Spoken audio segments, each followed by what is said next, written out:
Hi everyone, कैसे हैं आप लोग। तो जितने भी बच्चों का आज पेपर है, सब first of all wish you very very very all the best.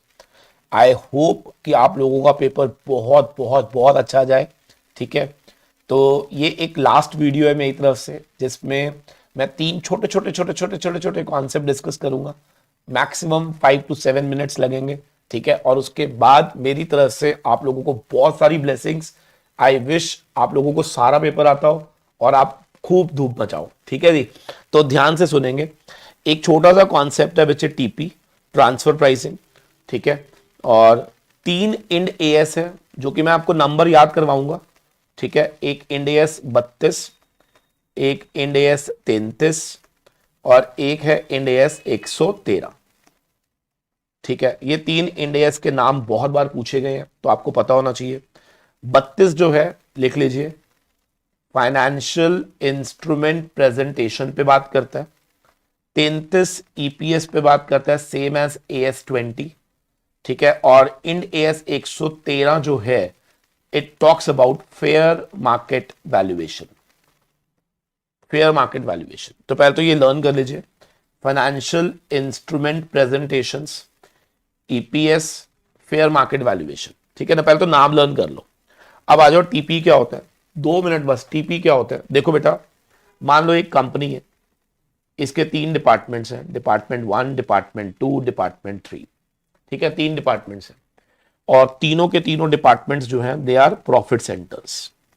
Profit centres क्या होता है बेटा, जब किसी भी डिपार्टमेंट की जो, अगर मैं बोलूं कि परफॉर्मेंस उसके प्रॉफिट पे डिपेंड करती है, तो उसको प्रॉफिट सेंटर्स बोलते हैं।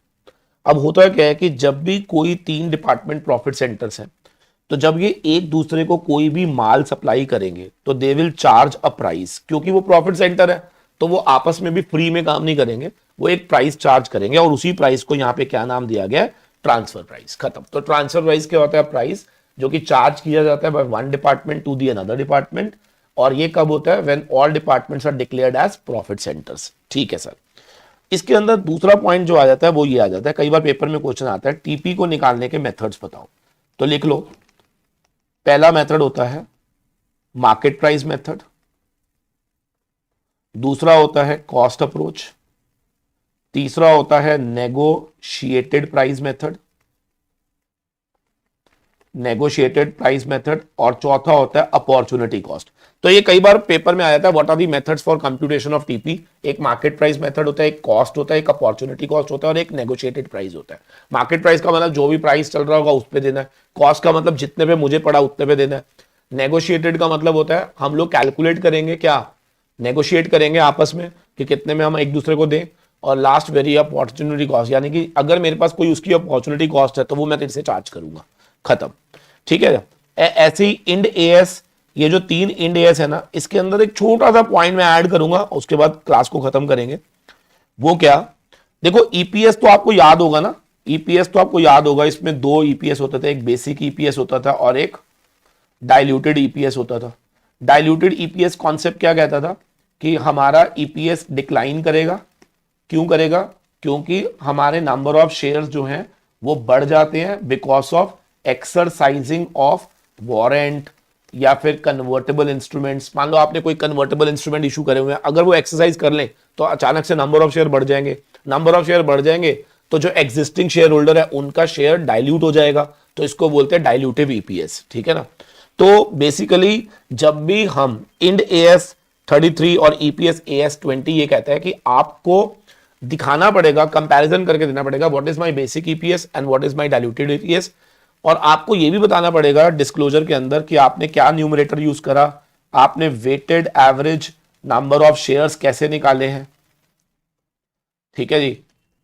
और आपको यह भी बताना पड़ेगा कि आपके पास कोई और ऐसे इंस्ट्रूमेंट्स तो नहीं है जिन्हें फ्यूचर में कन्वर्ट किया जा सकता है इनटू इक्विटी, बट जिन्हें इस समय डाइल्यूटेड EPS निकालते समय कंसिडरेशन में नहीं लिया गया। तो बस ये छोटी सी बातें हैं जो यहां पर लिखी हुई थी। अब IND AS 32 फाइनेंशियल इंस्ट्रूमेंट की बातें करेगा, तो इसमें से 2 ही बातें हैं। फाइनेंशियल इंस्ट्रूमेंट्स क्या होते हैं बेटा, देखिए फाइनेंशियल इंस्ट्रूमेंट कुछ एंटिटीज के लिए एसेट्स होते हैं और कुछ एंटिटीज के लिए लाइबिलिटी होते हैं। कैसे, मान लो मैं शेयर इशू कर रहा हूं तो मेरे लिए लाइबिलिटी, जिसने खरीदा उसके लिए एसेट्स। तो इसको बोलते हैं फाइनेंशियल इंस्ट्रूमेंट्स। तो आपने क्या बोलना, these are the instruments which are the contracts which creates asset for one entity and liability for the other entity। अच्छा, अब यहां पर इंड AS 32 क्या चाहता है कि कोई भी कंपनी अगर फाइनेंशियल इंस्ट्रूमेंट इशू कर रही है तो उसके अंदर हम लोग पुटेबल इंस्ट्रूमेंट इशू कर सकते हैं। पुटेबल का मतलब होता है जहां पर कंपनी जो इशू करती है ना, यानी कि इशूअर, उसके पास ऑब्लिगेशन होता है कि उन्हें उन इंस्ट्रूमेंट को बायबैक करना होता है एक पर्टिकुलर डेट तक, अगर सामने वाला आदमी उसको एक्सरसाइज करेगा तो पुटेबल इंस्ट्रूमेंट क्या होता है, इशूअर इज अंडर ऑब्लिगेशन कि उसे वापस बायबैक करना होता है उन इंस्ट्रूमेंट्स को।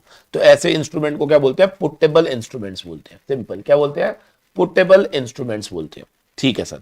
ऐसे ही फाइनेंशियल इंस्ट्रूमेंट्स के अंदर यह भी कहा जाता है कि अगर आप चाहो तो इसे सेट ऑफ भी कर सकते हो। क्या मतलब है, मान लो मैंने किसी कंपनी के शेयर्स खरीदे हुए हैं और उसने मेरी कंपनी के शेयर्स खरीदे हुए हैं, तो मतलब उससे मैंने पैसे लेने भी हैं और उसको मैंने पैसे देने भी हैं, तो मेरे एसेट में भी आ रहा है, मेरी लायबिलिटी में भी आ रहा है।